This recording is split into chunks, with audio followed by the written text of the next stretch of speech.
Hello दोस्तों, नमस्कार। जी हाँ दोस्तों, आज मैं आप लोगों को इस वीडियो में जानकारी देने वाला हूं। दिनेश लाल निरहुआ जी हाल ही में माननीय उत्तर प्रदेश के मुख्यमंत्री माननीय आदित्यनाथ योगी जी से मुलाकात किए और मुलाकात करने के बाद उनसे क्या वार्तालाप किया, यानी उनसे बातचीत क्या किए। तो आगे मैं आप लोगों को इस वीडियो में पूरी तरह से जानकारी देने वाला हूँ और तस्वीर भी शेयर करने वाला हूँ। जब दिनेश लाल निरहुआ जी माननीय आदित्यनाथ योगी जी से मुलाकात कर रहे थे, मिल रहे थे उनके कार्यालय पर, तो जो है कि तस्वीरें शेयर की हैं अपने सोशल मीडिया प्लेटफॉर्म पर और उस तस्वीरों को शेयर करते हुए कुछ लिख रहे हैं। तो आज मैं आप लोगों को बताने वाला हूं दोस्तों। तो आगे बढ़ने से पहले आप लोगों से रिक्वेस्ट करता हूं, अगर हमारे चैनल पे पहली बार हो तो हमारे चैनल को सब्सक्राइब करके बेल आइकन ऑल पर प्रेस कर दीजिए।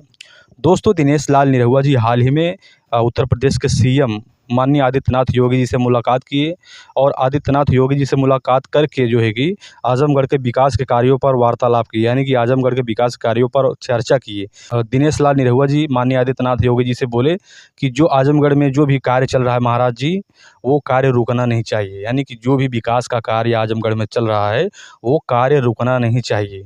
और जो है कि नए-नए योजनाएँ, जैसे नए-नए योजनाएँ जो भी हैं और नए-नए कार्य जो हैं कि दिनेश लाल निरहुआ जी उनको उनसे वार्तालाप किए, उनसे आग्रह किए, हाथ जोड़कर आग्रह किए कि माननीय योगी जी, माननीय महाराज जी, जो है कि आज़मगढ़ में जो भी नए-नए कार्य शुरुआत होने चाहिए उनको जो है कि आप ज़रूर से ज़रूर करवाइए। इसलिए जो है कि आपसे रिक्वेस्ट करता हूँ, आप जो भी कार्य आज़मगढ़ के विकास के हेतु आप जो है कि स्टार्ट किए हैं, शुरू किए हैं, तो आप जो है कि उसको अंत तक बनाए रखिएगा। तो दिनेश लाल निरहुआ जी, जैसा कि आप लोग तस्वीरों के माध्यम से देख रहे हैं, तस्वीरों में जो है कि दिनेश लाल निरहुआ जी माननीय आदित्यनाथ योगी से मुलाकात कर रहे हैं, उनसे वार्तालाप कर रहे हैं और जो है कि विकास के कार्यों पर चर्चा भी करते हुए नज़र आ रहे हैं, जैसा कि आप लोग तस्वीरों के माध्यम से देख रहे हैं। दोस्तों, जैसे कि जहाँ पर पुराना जेल था, वहाँ पर जो है कि बहुत से नए-नए कार्य होने वाले हैं और जो है कि उन कार्यों में जो है कि दिनेश लाल निरहुआ जी भागीदार रहेंगे, यानी कि जो कार्य करा रहे हैं सिर्फ़ दिनेश लाल निरहुआ जी करा रहे हैं, दूसरा कोई नहीं करा रहा है। क्योंकि वो सांसद नहीं है, फिर भी जो है कि आज़मगढ़ में जितने भी कार्य हो रहे हैं, सब कार्य जो है कि अब माननीय आदित्यनाथ योगी जी के पास जा रहे हैं और वहाँ से पास करवा रहे हैं। वहाँ से पास करवाने के बाद भी कार्य हो रहा है, वो दिनेश लाल निरहुआ जी की बदौलत ही हो रहा है। जी हाँ दोस्तों, बहुत से लोगों का यह कहना है कि दिनेश लाल निरहुआ जी आज़मगढ़ से हार गए हैं, ये हुआ सपा का सरकार बन गया आज़मगढ़ में, लेकिन ऐसी कोई बात नहीं है। चाहे सपा का सरकार हो, जैसा कि आप लोगों को पता होगा, केंद्र में बीजेपी की सरकार है और प्रदेश में बीजेपी की सरकार है, तो काम सिर्फ़ बीजेपी ही करेगी। और जो है किसी के चलते दिनेश लाल निरहुआ जी आज़मगढ़ में जितने भी कार्य हो रहे हैं, उन कार्यों को लेकर के माननीय आदित्यनाथ योगी जी के पास जा रहे हैं और उनसे आग्रह करके जो है कि आज़मगढ़ में जो भी विकास का कार्य हो रहा है, वो करवा रहे हैं। सरकार की तरफ से बहुत सारे कार्य किए जा रहे हैं, जैसे आज़मगढ़ में हवाई अड्डा का निर्माण और रेलवे लाइन का निर्माण, जो है कि बहुत सारे कार्य जो है कि दिनेश लाल निरहुआ जी के हाथों संपन्न किया जा रहा है।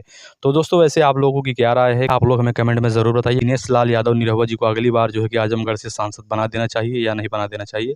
आप लोग हमें कमेंट में ज़रूर बताइए। वैसे तो इन दिनों दिनेश लाल निरहुआ जी अपनी भोजपुरी फ़िल्मों की शूटिंग में बहुत ही ज़्यादा व्यस्त चल रहे हैं। जैसा कि जब से सांसद का चुनाव जब से हारे हैं दिनेश लाल निरहुआ जी, तब से अब तक लेकर के जो है कि तीसरी फ़िल्म शूटिंग कर रहे हैं। पहली फ़िल्म शूटिंग किए थे प्रयागराज में हेराम जी, और दूसरी फ़िल्म शूटिंग जो है कि बाराबंकी में कर रहे थे, जिस फ़िल्म का नाम था पंचायत से आंगन। और तीसरी फ़िल्म जो है कि अभी शूटिंग कर रहे हैं, जो है कि लखनऊ में कर रहे हैं, जिस फ़िल्म का नाम है चीख।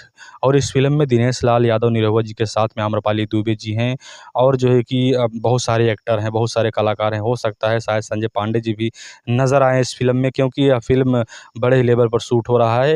वैसे तो दिनेश लाल यादव निरहुआ जी अपनी फ़िल्मों का सिलसिला लगातार जारी रखते हैं और जब फ़िल्मों का जो उनका क्राइटेरिया होता है, जब वो पूरा हो जाता है, तो इसके बाद जो है कि इलेक्शन का भी समय आ जाता है और इलेक्शन में जो है कि वो सब कुछ छोड़ कर के चुनाव प्रचार प्रसार में जुट जाते हैं और चुनाव प्रचार प्रसार करके जो है कि लोगों को दिलों को जीतते हैं।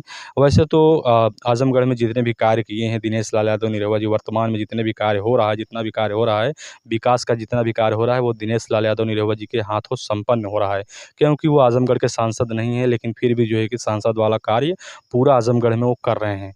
तो दोस्तों, वैसे अगर हमारी वीडियो और हमारी जानकारी आप लोगों को अच्छी लगी हो, तो वीडियो को लाइक करिए और हमारे चैनल को सब्सक्राइब करके बेल आइकन ऑल पर प्रेस कर दीजिए। मिलते हैं फिर एक नई वीडियो के साथ, नई जानकारी के साथ। तब तक के लिए आप लोगों को बहुत-बहुत धन्यवाद।